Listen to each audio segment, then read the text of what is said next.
AIMIM प्रमुख असदुद्दीन ओवैसी और निर्दलीय सांसद पप्पू यादव को साथ में लिए बिना विपक्षी महागठबंधन बिहार का 2025 का विधानसभा चुनाव नहीं जीत पाएगा।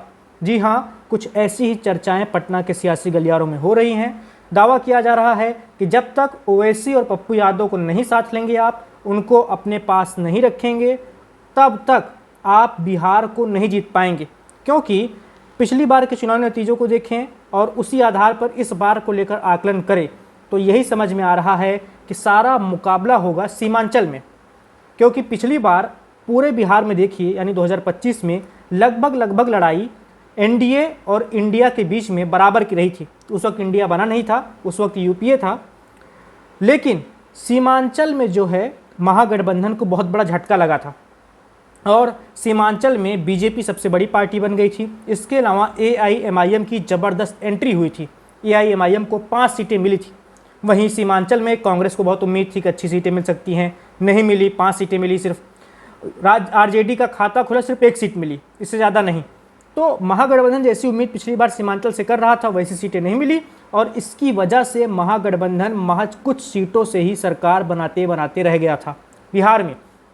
इस बार भी कहा जा रहा है सारा मामला सीमांचल में जाके फंसेगा। अच्छा, सीमांचल को साधने के लिए महागठबंधन बड़ी यात्रा भी कर रहा है, वोट अधिकार यात्रा, जो इस वक्त सीमांचल में चल रही है, सीमांचल के चारों जिलों में।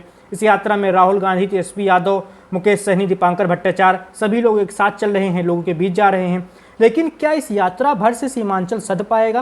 क्या इस यात्रा भर से ही सीमांचल में ज़्यादा अच्छा प्रदर्शन हो पाएगा 2020 की तुलना में? जी नहीं, क्योंकि सीमांचल में अब एआईएमआईएम बड़ा फैक्टर बन चुकी है। असदुद्दीन ओवैसी इस वक्त सीमांचल में बड़ा फैक्टर है। पिछली बार 5 सीटें जीती थी, इस बार भी कहा जा रहा है कि अच्छी सीटें जीत सकती है एआईएमआईएम, और जहां पर नहीं जीतेगी वहां पर कम से कम आरजेडी और कांग्रेस का खेल तो बिगाड़ ही देगी। तो ऐसा एआईएमआईएम के बारे में कहा जा रहा है। अच्छा, सीमांचल में एक जिला है पूर्णिया के निर्दलीय सांसद हैं पप्पू यादव को आरजेडी बिल्कुल पसंद नहीं करती। आरजेडी हमेशा से उनको किनारे करते आई है, लेकिन पप्पू यादव कांग्रेस नेतृत्व के करीबी हैं। अच्छा, आरजेडी के दबाव में कांग्रेस अभी तक पप्पू यादव से बीच बीच में किनारा करती रही है, लेकिन अगर उसे 2025 में सीमांचल में अच्छी खासी सीटें जीतनी है तो पप्पू यादव को साथ में रखना ही पड़ेगा। पप्पू यादव को साथ में रखे बगैर पूर्णिया में आप वैसी सफलता नहीं हासिल कर पाएंगे जैसी आप उम्मीद कर रहे हैं। तो कुल मिलाकर दोनों नेता असदुद्दीन ओवैसी और पप्पू यादव दोनों को साथ में लेना ही पड़ेगा अगर महागठबंधन को, कांग्रेस को, आरजेडी को, वाम दलों को, मुकेश सहनी को अगर सीमांचल में कुछ सीटें हासिल करनी है तो, और अगर सीमांचल के जरिए पूरे बिहार में सरकार बनानी है, बहुमत हासिल करना है, तब भी असदुद्दीन ओवैसी और पप्पू यादव की ज़रूरत पड़ेगी महागठबंधन को। इसमें से पप्पू यादव को तो साधने की कोशिश हो रही है, लेकिन असदुद्दीन ओवैसी से पूरी तरह दूरी बना रही है आरजेडी। अच्छा, आरजेडी की वजह से कांग्रेस को भी दूरी बनानी पड़ती है, क्योंकि आरजेडी की ही चलती है महागठबंधन में। आरजेडी सबसे बड़ी पार्टी है। लालू यादव जो फैसला लेते हैं कांग्रेस को ही मानना पड़ता है। तो मोटा माटी बात निकल कर यही सामने आ रही है कि पप्पू यादव को साधा जा रहा है। असदुद्दीन ओवैसी के लिए दरवाजे बंद कर दिए गए हैं महागठबंधन के। कोशिश हुई थी एआईएमआईएम की ओर से कि हमें शामिल कर लिया जाए, लेकिन आरजेडी ने ज़बरदस्ती की कि नहीं, हम नहीं लेंगे आपको। तो मामला यहीं अटका पड़ा है।